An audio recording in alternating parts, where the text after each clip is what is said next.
નમસ્કાર દર્શક મિત્રો, જી ટીવી ગુજરાતી ન્યૂઝમાં આપનું હાર્દિક સ્વાગત છે। હવે જોઈશું સમાચાર વિગતવાર। ગુજરાતમાં આંગણવાડીના કર્મચારીનો પગાર વધારો ચૂકવવા હાઈકોર્ટે આદેશ કર્યો હતો। જો કે આદેશ બાદ પણ રાજ્ય સરકારે પગાર વધારો નહીં કરતા બહેનોમાં રોષ ફેલાયો છે।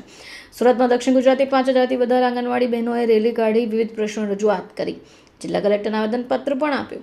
આંગણવાડી કર્મચારી સંગઠનના પ્રવક્તા જણાવે છે કે આજે સુરતમાં દક્ષિણ ગુજરાતી 5000 જેટલી આંગણવાડીની બહેનો વિવિધ પ્રશ્નોને લઈને રેલી કાઢી રહી છે। જિલ્લા કલેક્ટરને આવેદનપત્ર આપ્યું છે। ગુજરાત હાઈકોર્ટ પગાર વધારાની મંજૂરી આપી ચૂકી છતાં રાજ્ય સરકારે પગાર નથી વધાર્યો। રાજ્ય સરકાર તમામ વિભાગોના કર્મચારીઓને દિવાળીનું બોનસ આપે છે, પરંતુ અમને નથી આપતા। 2024માં હાઈકોર્ટે કરેલા હુકમની સામે સરકારમાં અપીલ ગઈ। હવે અપીલ પર ચુકાદો આપતા હાઈકોર્ટે આંગણવાડીની બહેનોને રાહત પણ આપી। કર્મચારીનો પગાર વધારો આપવાનો હુકમ કર્યો હોવાનું જણાવ્યું હતું। જોકે આંગણવાડી કર્મચારી સંગઠનના પ્રવક્તાએ જણાવ્યું કે હાઈકોર્ટનો હુકમ થઈ ગયો છે, સરકારે આજ દિન સુધી પગાર નથી આપ્યો। જોકે સરકાર અમારી સાથે હંમેશા અન્યાય કરે છે। ગુજરાત આંગણવાડી કર્મચારી સંગઠનમાં મંત્રી, તમારી માંગણીઓ શું? અમારી માંગણી છે કે આજે હાઈકોર્ટે જે ચુકાદો આપે છે એનો ગુજરાત સરકાર વહેલામાં વહેલી તકે અમલ કરે।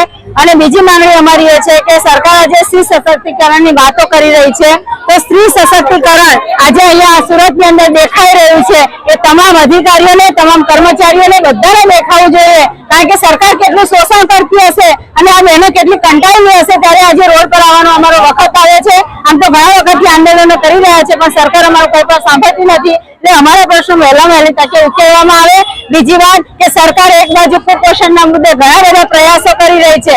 મોટા મોટા પ્રોગ્રામો આંગણવાડી વર્કરો જોઈએ ફોટો સેશન કરાવે, તો ફોટો સેશન કરવાથી કઈ કુપોષણ દૂર થવાનું નથી।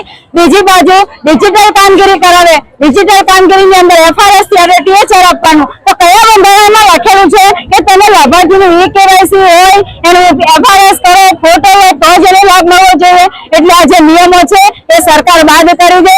પોષણ ટ્રેકરની કામગીરી જે રોજે રોજ ઠાલવવામાં આવે છે, તો બીજી બાજુ અમારી પાસે મોબાઈલ નથી, જે 2019માં મોબાઈલ આપેલા તે બગડી ગયેલા છે। એટલે ગુજરાત સરકાર વહેલામાં વહેલી તકે નવા મોબાઈલની વ્યવસ્થા કરે, સારું એવું નેટવર્ક આપે અને જે પોષણ ટ્રેકરની કામગીરી છે એમાંથી થોડી મુક્તિ આપે, તો આ બહેનો બાળકોના શિક્ષણ પાછળ થોડું ધ્યાન પોતાનું કેન્દ્રિત કરે એવી અમારી માંગણી છે।